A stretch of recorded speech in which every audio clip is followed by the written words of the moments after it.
Okay. Kimpaw updates po tayo ngayon. Okay. Kimpaw. Ano na nangyari? Bakit nagkatampuhan kayong dalawa? Totoo ba yan? Kim Chu, sino yung politikong naghahabol sa'yo? Hinahabol ka ba dahil gusto ka lang nilang gamitin para sa endorsement?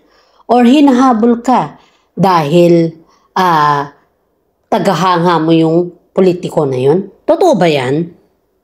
Paolo Avellino, nagselos sa sinasabing tagahanga ni Kim Chu na politiko. Ano ba ang katotohanan dito, Pao? Nagsiselos ka ba? Or ano yung pakiramdam? Kaya dito po natin matatagpuan ang mga istoryang ito. Kaya kwentuhan na po tayo, guys. Heto sa ngayon, guys, isang dami po nating alam patungkol po sa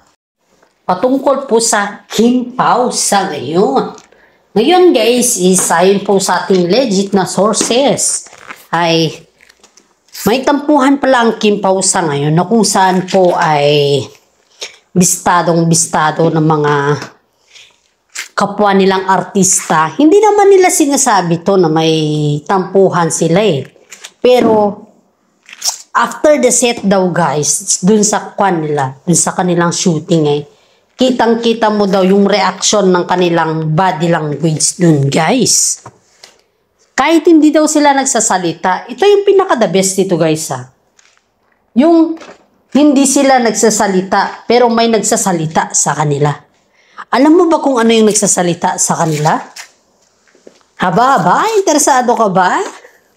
Kung Kimpaw solid ka, alam mo ba kung ano yung nagsasalita sa kanila at bakit nalalaman ng mga netizen to? Or bakit nalalaman ng mga kapwa po nila na sa showbiz kung bakit ganun po yung reaction nila dito? Kung ikaw po ay isang solid Kimpaw, ano kaya yung kanilang sign? Bakit sila may tampuhan at paano po nila nalaman na may tampuhan ng Kim Pao?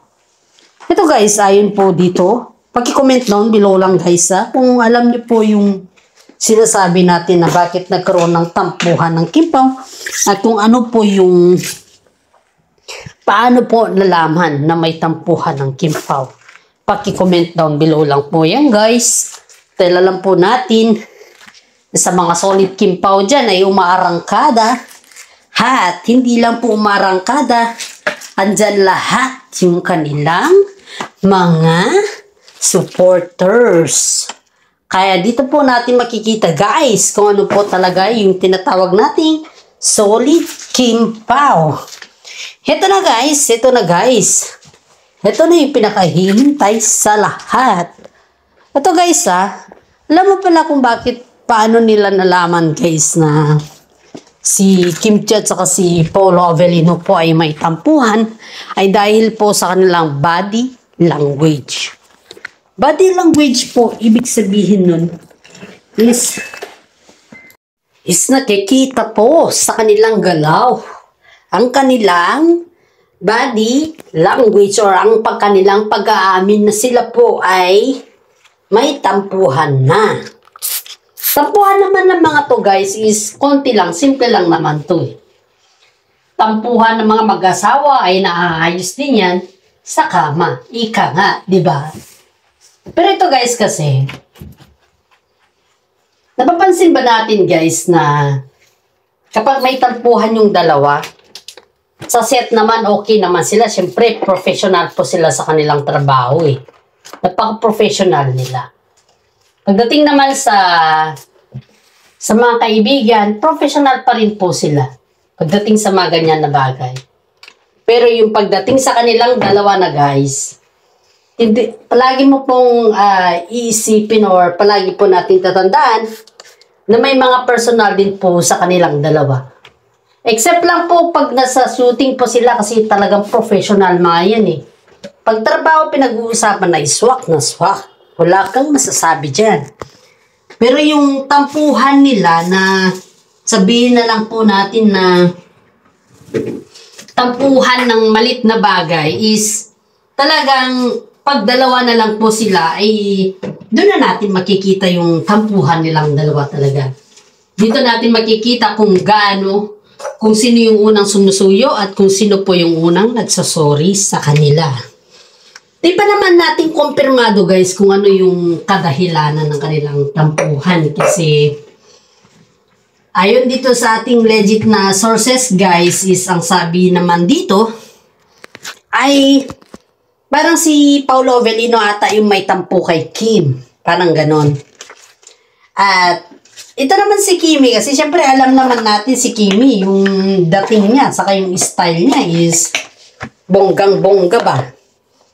Hindi sa bongga na kung saan po ay ang dami niyang lalaki. Walang ganon. Bongga sa mga, kumbaga is bongga sa mga pananamit. Hindi ganon. Ang bongga na sinasabi ko guys is, itong si Kim Chiu guys, may nakapagsabi kasi ayon sa ating legit na sources na may nakapagsabi na may tagahanga daw si Kim Chiu na kung saan po ay isang politiko. Dito natin papasok ito yung kadahilanan ng tampuhan ng dalawa. Ngayon, itong si Paolo Avellino guys, is hindi ata sinabi ni Kim Chiu na sa kanilang shooting ay magkakaroon ng bisita.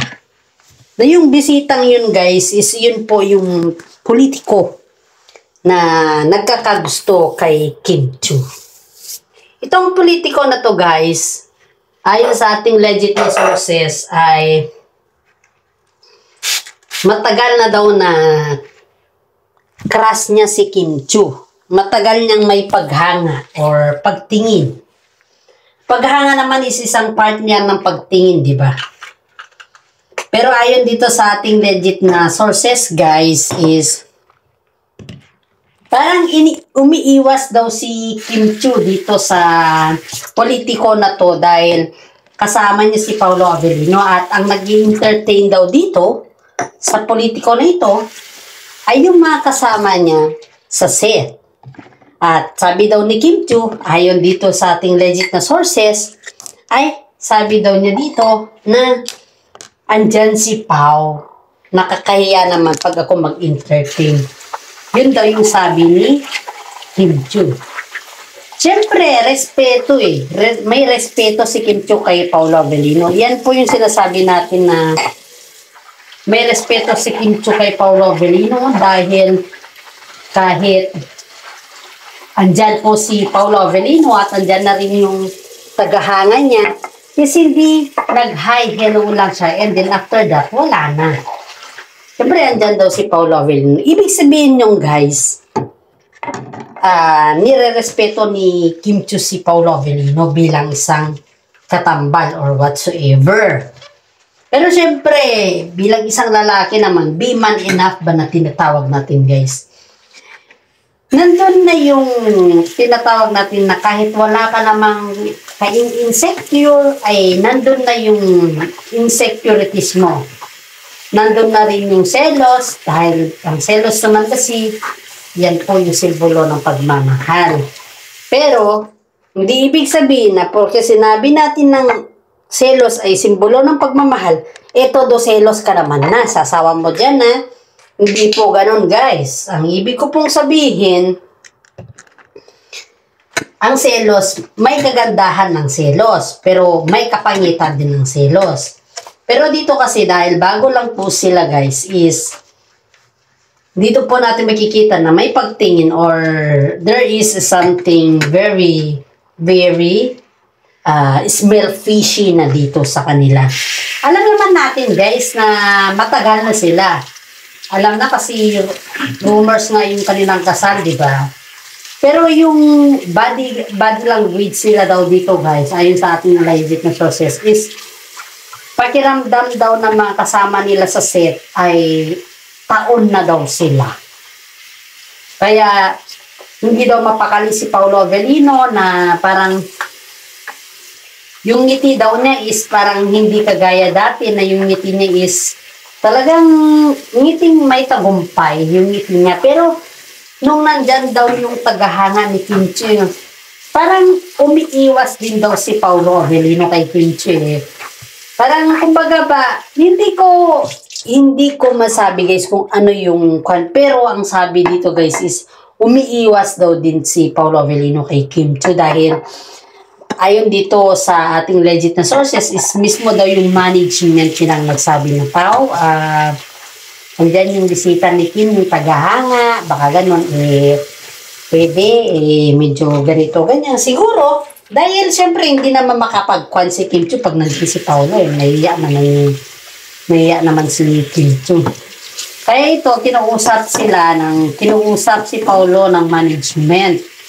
At hindi mo naman maiiwasan yan guys kung sakali man, kung bilang ako lang din yun na syempre hindi mo maiiwasan na magselos.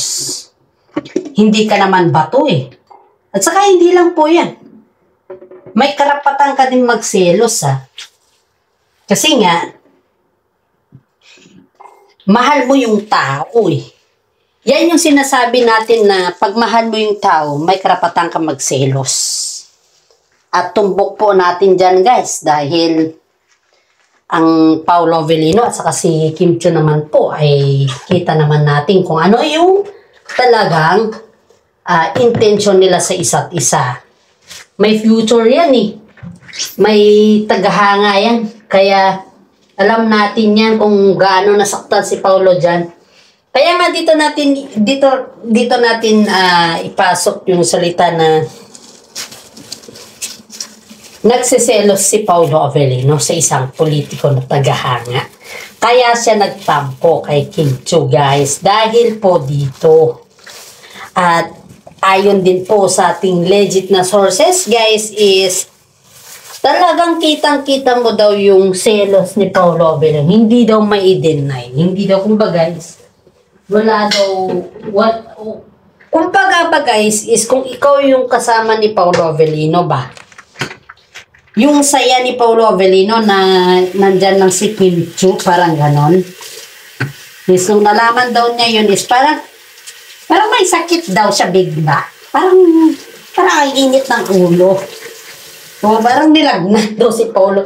I don't know how to say guys, pero ito ang sabi sa parang nilagnat daw si Paolo Avellino that time. Natuwa nga ako sa salitang dinagnat dahil di naman natin sukat akalain na darating pala yung politiko niyan. Pero itong politiko na to guys is, ang sabi dito tagahanga daw ni Kim Chiu. Pero ang sabi din ng mga ibang netizen ay, kasi ang politiko na to is very popular sa isang lugar. Parang gagamitin lang daw niya si Kim Chiu para sa kanyang endorsement. Dahil malapit naman na yung mga halalan naman guys. Malapit na naman na yung kwan. Alam na this. Kaya pag malapit na yung alam na this, siguraduhin mong marami din po dyan yung manggagamit. Kaya nagtataka daw sila kung bakit hanggang sa set, nakapulipot daw yung politiko na yan. Kaya nga, dito daw natatakot yung mga ibang kasama ni Kim Chiu dahil ang dami daw politiko na gustong mapa-endorse si Kim Chiu pero ang dami din niyang inawayan. Kaya sabi daw ng mga iba kay Kim Chiu na ano nang balita. Pero in that reality guys is sabi dito sa ating legit sources is mabait daw yung politiko. Mabait lang ba dahil may gusto or talagang si Kim Chiu yung gusto niya? Hindi natin alam dito guys kasi pati ako is naguguluhan. Wala din akong sariling idea kung ano yung kapakipakinabang ba or kaya is kung ano yung talagang sadya ng politiko na to dito kay Kim Chiu. Kasi pati ako guys, wala po akong idea. Kaya dito po natin makikita guys kung ano talaga yung katotohanan. Dahil yung katotohanan po dito, kung tutuusin naman po natin, ay hindi naman to basta-basta eh. Kung yung akalain po natin dito na limbawa lang ay may katotohanan nito, sana mag-isip-isip si Kim Chiu dahil alam naman natin na hindi naman basta-basta ito, di ba? Kasi pag sa politiko kasi guys is wala yan. Mahirap yan. Hindi natin kayang tumbahin yan pag politiko.